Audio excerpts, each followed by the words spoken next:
Hello guys, welcome back to my channel. For today's video, gagawa tayo ng atsara. Samahan niyo ko guys, magbanggod ta. Banggurin natin guys, kudkurin natin yung papaya. Yung papaya na nabili ko guys, medyo mahinog-hinog na, kaya yung tira niyan, hindi ko yan, yung medyo ano na siya, manipis na, nakakatakot na. Hindi ko na inubos talaga lahat guys, kasi masakit na sa kamay. Kinain ko na yan guys, yung sobra, yung manipis, kasi medyo mahinog na siya, medyo matamis-tamis na siyang kainin. Ayan guys, banggurin natin, kudkurin natin, i-shred natin. Hindi ko alam anong tawag dyan, pasensya na.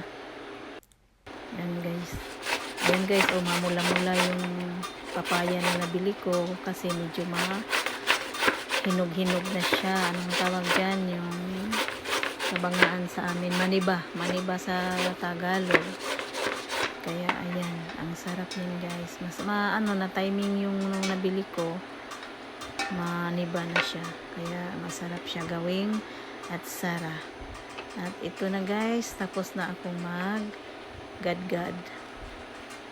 Ano natin guys, ibabad sa asin. Lagyan natin ng asin guys. Ganito ako magawa ng atsara. Nilalagyan ko ng asin para matanggal yung kanyang parang mapakla, dagta na ganun. Tapos ibabad natin sa tubig. Kumot-kumotin natin guys. Kumot-kumotin natin guys. Ating kumusin. Kumot-kumot. Yan, kumot-kumotin natin. At pagkatapos kumot-kumotin guys, lagyan natin ng tubig. Ibabad natin ng kaunti. Mga ilang minuto, ibabad natin. At parang yun na yung pinakahugas niya guys. Ibabad natin sa tubig. Tapos ating kumot-kumotin ulit. Kupsan na natin guys. Atin na siyang pipigain. Pigaan natin guys. Tanggalin natin yung kanyang pinaka tubig. Ayan guys. Ang hirap niyan guys, kasi mano-mano lang yung gawa ko. Malinis yung kamay ko guys ha. Hindi pwede kay Kernel na hindi malinis ang gawa.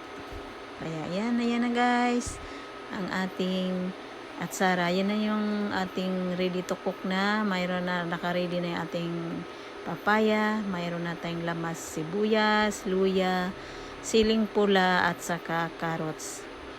Yan guys, ready na natin siya. At magpakulo tayo ng asukal guys. Asukal at saka suka. Yun ang ating pakuluin. Shout out sa inyong lahat dyan. Maraming salamat sa lahat ng suporta. Maraming salamat sa inyong lahat. At ayan na guys, habang pinapakulo natin yan guys, at magkumustahan muna tayo guys. Kumusta kayo lahat dyan? Lagyan natin ng suka. Pakuluin natin siya guys. Lusawin ang asukal. Pakuluin natin guys. Kumusta kayong lahat yan guys? Maraming salamat sa inyong lahat. Lagyan natin ng asin at saka paminta para balance yung kanyang lasa. Yan tayo guys. Ganyan ang ating gagawin atsara. Ayan na guys, pagpasensyahan nyo na guys, at tumahol si Donut.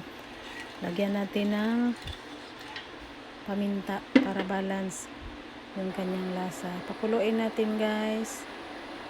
At pag kumulo na siya guys, ilalagay na natin yung mga sangkap.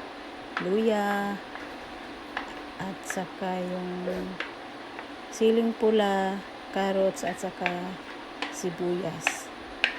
At lutuin natin konti guys. Pakuluin natin konti yung ating nilalagay. Hindi siya maluluto yan guys, kasi suka yung dyan. Kumbaga, pakuluan lang natin ng ilang minuto. At pag kumulo na siya guys, ilalagay na natin yung papaya. Ayan na guys. Kumulo na siya.